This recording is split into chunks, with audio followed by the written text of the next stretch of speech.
Well, hello everyone, and welcome back to the Pokemon Blue Deluxe Nuzlocke. It has been a couple months since the last episode here, and I do apologize for the delay in getting these last couple episodes done.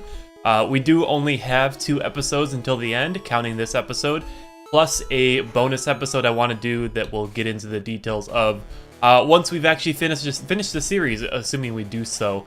So we are back in Viridian City, ready to take on the final gym leader here, and I think I just went the wrong way here. This is not going to get me where I want to go. I already went ahead and fought all the trainers in here, and I also did a bit of grinding since last episode, because I feel like our levels were getting a little on the low end, perhaps, and in fact, we can go ahead and show off our levels right now. I got everybody about to level 50, and then I think I have a couple of 51s in here, because I got everybody to 50 before I fought the gym trainers here, and then I realized I was going to be getting some experience from here as well, so I probably could have saved on some of the grinding time by doing these gym trainers first, but oh well. Here we go with the final gym here, Giovanni, who is going to have ground types, so I went ahead and led with Gandock. It's been a while, so I've forgotten some of these nicknames. I think it's Gandock, right? Gandock is the Gastrodon. And first up, he has a Steelix. And yet, yes, it is Gandock. I remember Fenyan, and I remember some of the other names, but I couldn't quite remember for sure, because I feel like Gandock we have only had for a couple episodes. Let's go with Surf, because that's a special attack. I was contemplating doing Earthquake, because it's got slightly higher base power, but then I realized that Steelix has really low special defense, so a special move would probably work out better, and obviously it did. And his next Pokemon is going to be an Excadrill, which is another ground and steel type, so another Surf should do the trick here. It's faster, which I suppose shouldn't be a surprise because Gastrodon is not a real fast Pokemon. But I'm not too concerned with an Earthquake. It's neutrally effective, and Gandock has pretty good defenses. And this is, of course, going to be a one-hit knockout right there. And what's gonna come out next? We got a Sandslash. I'm not too concerned about Sandslash, and I would expect that. Ooh, it's getting up Swords Dance. That might be a little concerning. I'm expecting that Giovanni's next couple Pokemon will be Nidoqueen and Nidoking. Although I feel like he also has a Rhydon. How many did he have? Did he have 5 or did he have 6? I want to say I saw 5, but I might be wrong. Yeah, 5. So it's gonna be Nidoqueen. And then I would expect that the Nidoking would come out after that. And for this one, I think Nidoqueen's physical and special defenses are the same. Although, what am I saying? The special defense isn't a thing in this game. It's just a special stat. And that was not super effective. That's one of Gen 1's little quirks, is that sometimes it's something that should be neutral shows it's super effective. Even if your second type should cancel it out. And I think we want to switch out here. Who do we want to switch out into? I'm just a little concerned because that Blizzard did do a fair chunk. Although I could always just heal up. Let's see. Nobody else is really a good option at this point. Sorrow maybe, but Sorrow's got really poor defenses. Let's assume it's going to go for another Blizzard, in which case my special stat will easily tank that. Or he'll use a Hyper Potion. Either way, I think a Psychic from Sorrow here should be enough to knock out this Nidoqueen. Even though Gandock wasn't quite enough to do it. And then next, I would assume is Nidoking or Rhydon. It could be either one of those. Rhyperior! That's right, because we have some of the new evolutions in this game. I wasn't even thinking about that. Okay, let's go Fenyan because Gandock is low on health. Kind of a wonky looking Rhyperior sprite, to be honest. Something just looks a little off about it. So we'll go ahead and use the Razor Leaf. That should be a critical hit, and I would assume a one-hit knockout because it's doubly super effective, critical hit, yada yada yada. There we go. And that was not too difficult, but of course, right after this, we're going to have another boss fight with our rival, which I'm not overly concerned about because the only Pokemon my rival has that I'm mostly worried about would be his Alakazam. And I'm pretty sure at this upcoming fight, he will only have a Kadabra. I'm just not 100% sure. I know I had some concerns about the Sabrina fight, and obviously that went pretty well. But of course, we also did have a Dark type at that point, and I'm not really planning on adding that Cacturne back to my team right now. So we might have to figure out what our strategy is going to be, because I don't really have anything to tank psychic type attacks except for my own Alakazam, which might be my go-to strategy now that I think about it. Because I don't really want to pull in somebody else who will have to take a neutral psychic, unless, of course, our rival doesn't have any attacks that are that good.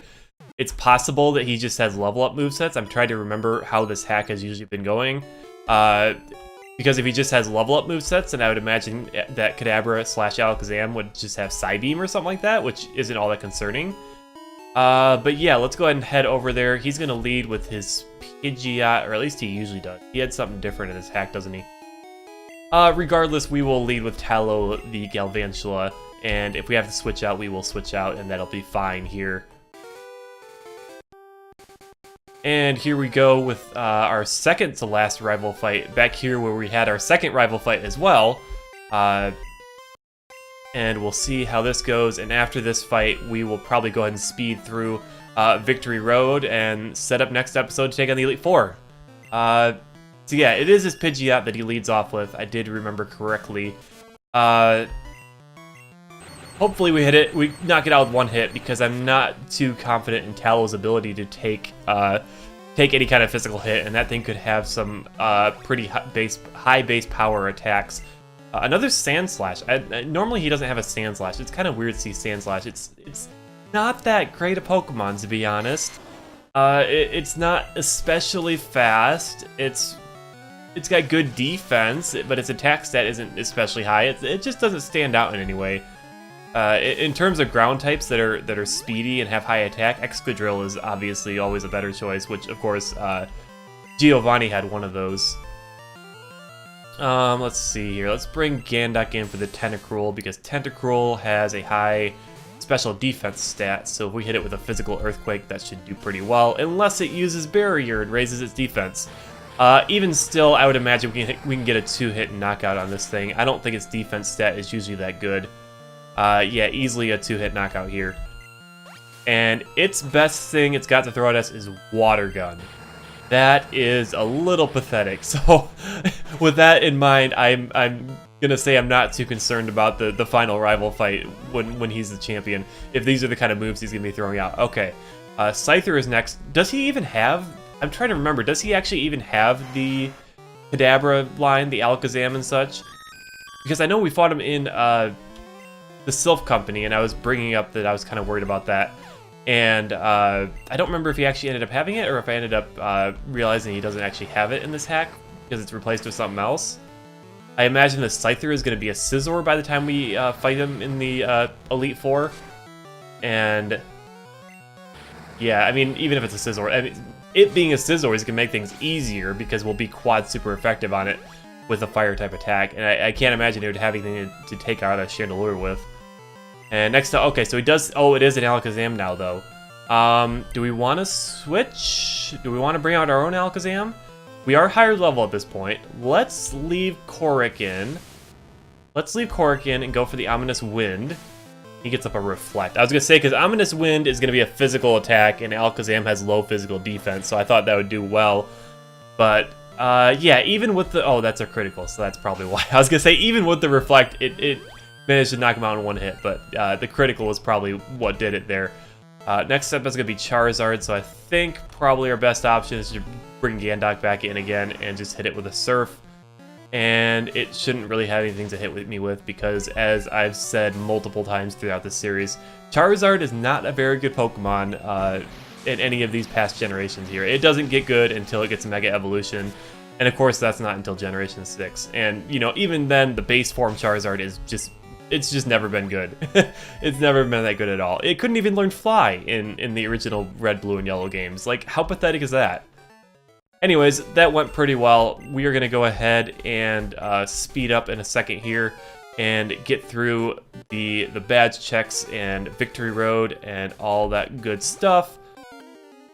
And yeah, I'll find some kind of conversation topics to go through while we're doing all that stuff. Because otherwise it would just be a bunch of music and stuff. And I figure it's going to be a bit of a long dungeon, so we probably want to actually have some kind of conversation throughout that. Alrighty, so here we go on the last little segment of the game until we get to the Elite Four. It's hard to believe we're almost through the game already, and I say that in terms of number of episodes. I wasn't quite sure I'd be able to fit this all in such a short period of time. Obviously, it did kind of get extended over a longer, time frame due to reasons outside of the series itself. But this series was, in some ways, a bit of an experiment. I guess I say was. It's not quite over yet, and I mean, spoilers, it won't be over in the middle of Victory Road. Victory Road ended up being kind of a cakewalk here. But I think things worked out pretty well. I think the format, it was different, but hopefully you guys enjoyed it, and I'm not sure what kind of format we're looking at next time. I will say, if you watch my Minecraft videos as well, I will say that next time I do a Nuzlocke, it will be a live stream Nuzlocke, and I will likely post the edited videos over here on YouTube. I'm not sure exactly how much they'll be edited down. I'm trying to decide between kind of going with the style I've gone for this series, or even going further than that and just doing more or less a highlights reel, almost rather than like a full-on actual episode. But yeah, I haven't quite decided yet, but if you are interested in seeing those when they do actually get played live, although I will say it's gonna be a little while before we start one on my Mixer channel, which is where you can find those streams from here on out, rather than being on YouTube as I've streamed in the past. And I will leave a link to my Mixer channel in the description. I would also go ahead and follow me on Twitter, because I'll announce streams on Twitter in advance when possible. I might try and get on some kind of schedule for streaming if possible, but I'm not 100% sure on that yet. And I do kind of have an idea already what Pokemon game I want to do for my next Nuzlocke. But yeah, that'll be a live stream, and there will probably be some kind of either edited down footage or just straight up regular highlights, in which case we won't even bother with the sped up footage. Kind of, what we've been doing in this series, where we kind of speed up through dungeons and all that kind of stuff, and I just kind of talk over it. If I edit it down from the stream, I'm just probably just gonna cut out that part entirely if nothing exciting happens there. Oh, by the way, I completely skipped getting a catch for this area, and also for the area before this, because the route before this and Victory Road could count as two separate areas. But honestly, there's no point getting catches at this point. I guess technically I could have lost a Pokemon here in Victory Road and needed to replace it. So I guess maybe I should have caught something, but I'm kind of thinking, we're coming up on the end of the Nuzlocke here. We're going to face the Elite Four. If we beat the Elite Four, obviously we don't need another team member. If we lose, then that's game over. So there's really no point in catching any more Pokemon right now. Unless I was planning on replacing one of my team members, which I don't plan on doing, because I actually rather like my team. I feel like the team for this series turned out real well. And let me just say, I'm real surprised that we've gotten through this whole game without losing any Pokemon. And I guess I should probably cross my fingers, because, well, I've had pretty bad luck in the last couple Nuzlockes with the Elite Four.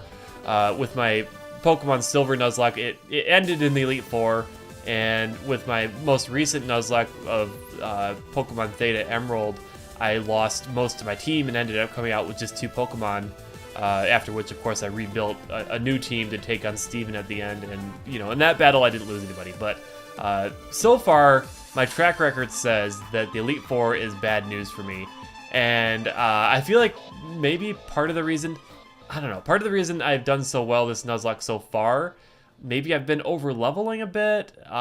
Maybe I think it's just because I know the game mechanics real well for Generation 1. I know how to abuse those game mechanics, because you can't really abuse the game mechanics in the same kind of way in the newer games. By which, of course, I'm talking about abusing the crit hit ratio with Fenyan, and abusing the special split that hasn't happened yet, and taking advantage of that with Alakazam and also with Chandelure, which both have very high special stats and therefore turn into pretty formidable special tanks as well. And I've just gotten, a lot of good Pokemon, and some of that is luck, and some of that I was actually able to plan out a bit. Obviously, I got to pick my Eevee evolution, although Pelkey hasn't gotten a whole lot of use yet. I'm sure we'll use her when we fight against Lance, but for example, Chandelure, I really wanted a Chandelure. I knew it would do well in this kind of setting, since we're running on Gen 1 mechanics, so I really wanted to give it a try, and it just so happened that it has like a 90% encounter rate in the version of the game that I'm playing, so it was almost guaranteed that I would end up getting it. Obviously, I got to pick my starter. Gandock was probably, since we have him up on screen right now, Gandock was kind of a surprise to me. I didn't really know what kind of water type I might end up with, but he's turned out to be quite the surprise and has been extremely helpful. That ground type is really useful to have on him. And yeah, and then having Alakazam, and I'm trying to remember because it's been a while since I've recorded the first few episodes. I think we kind of got to pick our Abra up. I think because it was kind of a situation where we had already caught everything else on that route, or there was some other reason, and or there was a really high chance of catching Abra on a certain route, and I pretty much knew that we were gonna get it, and we got it. And yeah, we've just had a lot of luck, and a lot of good planning has kind of led to the point where we've gotten through all this with no deaths. And I mean, I'd really like to keep that up for the Elite Four, but I'm not gonna go overboard with the grinding here. I don't want to, I mean, for these trainers in Victory Road here, we're probably a little over leveled, but I wanted to be at a decent level for Giovanni, and obviously his Rhyperior was level, what was it, 55? So I wanted to make sure, obviously we still handled Giovanni pretty handily, but I wanted to make sure we were at the right kind of level where we wouldn't be completely wiped. But yeah, so the champion, I think I gotta look up what the default game levels are, which I think the levels tend to stay the same. It's the rosters that get changed up, but I think the champion is somewhere around level 65 for his ace. I want to say his Charizard is going to be 65, so we're not gonna get all the way to 65. I might grind up to 60. I think that might be a fair kind of middle ground there, because I don't want to go way too high, because then that'll make things too easy. I'd rather be slightly lower level than the champion, but about the same or lower level, or slightly higher level than the Elite Four members. I think that makes for the best challenge experience. So it's not like too crazy difficult, but it's not too easy. But I think things will go pretty well when it comes to the Elite Four there. We should have an answer to just about everything. We'll have Lorelai's ice types. We have fire to deal with that. We have electric types to deal with those ice water types. Who's the second Elite Four? Is the second Elite Four Bruno or Agatha? What order? I want to say it's Bruno next, because Bruno will be pretty easy. We have Psychic and Fairy to take out his Pokemon, as well as Water for his Onix, or he might have a Steelix in this hack. That wouldn't really surprise me that much. In fact, I've seen Wild Steelix in Victory Road here, which would have been an interesting thing to pick up if our team wasn't already filled out. And Agatha should be pretty easy as well. Most ghost types are ghost poison. I say most, but that's mostly just Gengar, the Gengar line. I don't think any other ones are ghost poison. I'm just thinking the Gen 1 ghost types, which I suppose she isn't technically restricted to. We could see, I don't know, Miss Magius perhaps, or what other ghost types are out there? I'm not sure. I mean, I guess, what am I saying? She might have a Chandelure. I mean, but those Pokemon should be easy to take care of. The only one I'd be worried about is a pure ghost type, because I wouldn't want to send out my own Korok against that, because it would be able to hit me with super effective moves. So we wouldn't really have anything to hit that with. I don't think we have any dark type moves, so that would really be my only concerning point with Agatha. Other than that, I think she usually has some poison types, so those would be easily handled if she still has those. And then of course Lance is going to have, well, Gyarados will go down easily with a Thunderbolt, and the rest of his team is mostly dragons, which I'm thinking we can handle with Sylveon. We did learn Moonblast. I'm not sure if we've gotten to that point yet. I know I learned it at some point while we were going through Victory Road. So that is a nice addition to, well, not only base power, but Moonblast actually does have a little more PP too. And I don't know what our situation is on Ethers and Elixirs. I don't really think we have any. I have been running out of space in my inventory here because I haven't really been managing it. I didn't really think about that coming back into the series again. I've been off of, you know, the game for like 4 months, so I wasn't even thinking like, oh crap, I only have 20 spaces for items. So you would have seen me back there rummaging through my bag trying to figure out what I could get rid of.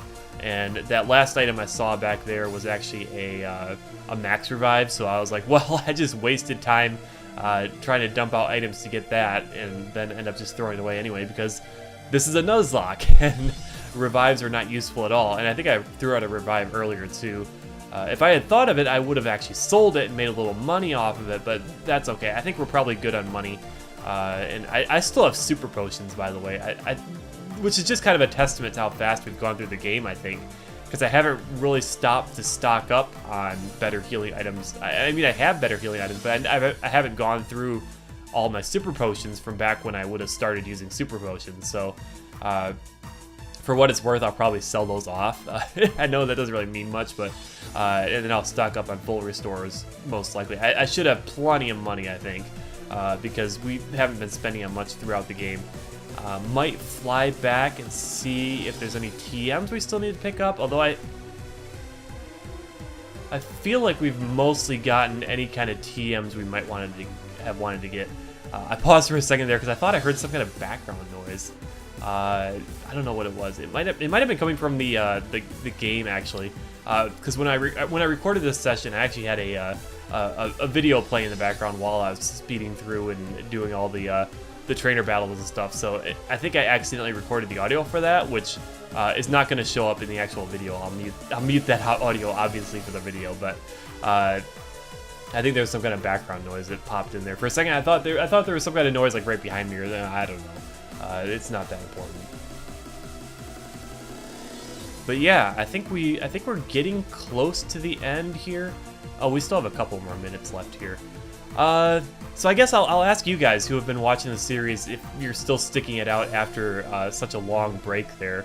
What did you think of the format? Did you enjoy the format, having it, extremely condensed, and we've been getting in at least a gym battle every episode, because obviously we're on episode 7 now. We got 2 gym battles in last episode because there wasn't that much in the way of routes or plot or all that kind of stuff to do. So what did you guys think of that? I mean, I think things have gone pretty well. I think it's kind of my style to want to cut down on things and just kind of get the interesting bits in there. And I know that some people don't enjoy that. I know there's definitely people out there who would prefer longer videos and want to see a lot more of things. But I figure, not only is it easier to watch through the series when it's a lot shorter and it's more to the point. It's also the fact that if you're interested in playing this hack for yourself, I haven't completely spoiled the experience for you. I mean, obviously you'll be seeing all the major boss fights and you probably can see all the trainers as I go through, but if you decide to play through this hack for yourself, you're still going to have quite a bit there that you haven't had a chance to experience for yourself yet. So there's still, something to go in. You're going in, I don't know, I wouldn't say semi-blind, but at least you have a little bit of something to still experience. And of course, with this being a Nuzlocke, I wouldn't have shown off every single Pokemon that was available on every route, although that is included in the documentation that you get with when you download this hack. But speaking of which, have I been including a link to the hack in my description? If not, I should probably do that. But yeah, anyways, so just let me know in the comments what you thought of this, the way we formatted this series.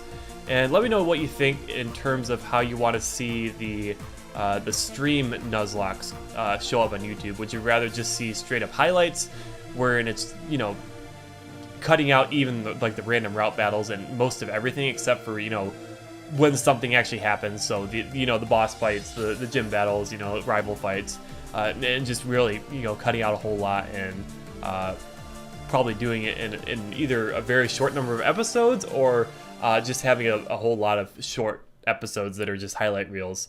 By short, I kind of mean it could end up being only 10 to 15 minutes per episode, which of course is the way that people used to do it on YouTube. It used to be that you had a limit of 10 minutes, and then I feel like the limit was 15 at one point. So that was as long as you could do for each episode. But anyways, as soon as I make it through this maze here, which I end up going the wrong way, and then I'll heal up, and then I want to show you guys the team so far, which, I mean, I guess I didn't really need to do because we'll be showing off the team next episode as well. I guess we'll only show off the team in depth next episode if I actually make moveset changes, which I can't imagine I make many significant moveset changes. I think we're mostly set. Korok the Chandelure could definitely use a better fire type move. I mean, Fire Spin is okay, but there are some places I'd rather use Flamethrower, so I'm not sure if we'll be able to pick up that or not. So Sorrow picked up Psycho Cut at one point, which of course is going to stick around as a special move, so I didn't mind putting that on there. Obviously, Pelkey got Moonblast. That was the only new move there. Tallow hasn't really changed at all, I don't believe. Korik, of course, as I mentioned, we want to get rid of that Fire Spin, and if we can get a better Ghost type move, that'd be nice. Although I don't know if I don't think this hack adds any new moves. What am I saying? Yes, it adds new moves, but I don't know if there's anything there that we want. If we can get Shadow Ball or what. Gandoc's definitely all set with his moveset. I added on Blizzard because I needed to use up a TM to make space in my inventory, but Blizzard has 90 accuracy in this generation, so I don't feel that bad deleting Ice Beam, even though usually I'd go for Ice Beam over Blizzard. But anyways, I think this episode ended up being a little shorter, so I hope you don't mind that. But yeah, thanks for watching, guys. Hope you enjoyed, and I'll see you in the next episode.